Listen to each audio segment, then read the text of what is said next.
Hello everybody and welcome.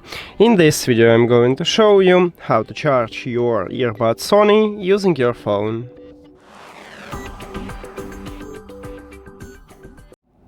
All you need to have for this is just USB-C to USB-C cable. But if your phone do not support USB-C, maybe you should have Lightning to USB-C or even micro USB to USB-C. Now connect USB-C cable to your phone. And then, at the bottom of the charging case, we have also USB-C port. So connect the second USB-C cable right at this port. And on the front side, we see this LED light, meaning your earbuds are charging. So we did it. Thank you for watching this video. If you found it helpful, please consider subscribing to the channel and leave a like on the video. See you later!